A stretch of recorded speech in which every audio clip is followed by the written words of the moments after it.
Wala. Ang bobo naman talaga. Anyway, I'm back. It's me, Ganda Wanda. Kasama yung friend dito sa 101.1. Yes, FM. And shoutout sa mga yes friend kong asang-asa. Pero napunta naman sa wala.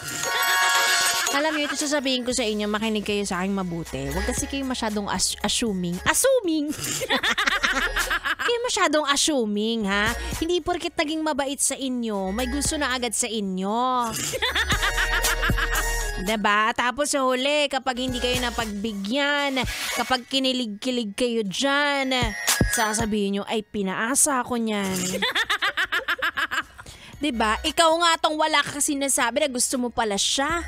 Nagre-rely ka lang sa actions. Ay, nagkasalubong kami, nginitian niya ako. Feeling ko may gusto na rin siya sa akin. Look. Sana okay ka pa sa world na ito. Kaya naman, hindi naman na uso ngayon ang pasulyap-sulyap na lang, yung mga ganyan. Dapat sinasabi nyo na. Na magpatumpik-tumpik pa, umamin ka na. Diba? Para malaman mo, ay, as a friend lang ang kaya kong ibigay. Sabi Joshua, okay po. Madali ka usap. Tama yung mga ganyan, diba? Mamin ka na, wag ka lang mag-aabang na may gusto rin sa'yo. Diba? Ay, nako. Ako sa inyo. Init ang ulo. Sabi ni Joshua, ako po talaga yung kumuha ng ulam kanina. Ano yan? Ano yan? Di ako naka-follow. Parang ang slow ko. Anyway, kung naghahanap ka ng sign para umamin na, para malaman na kung gusto ka rin ba niya, ako na magsasabi sa'yo. This is the sign. Take it from me.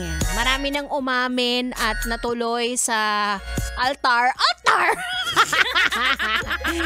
Diba? Nagka-something, nagka-relationship, ganyan. O yung iba naman nasaktan, pero at least isahang sakit na lang ikaw talaga. Okay lang yan, kayo makahanap ka pa ng iba. Dito naman ako Anyway, samahan nyo na ako hanggang alas 9 ng gabi. Again, it's me, Ganda Wanda. At nakatuto ka dito lang sa 101.1.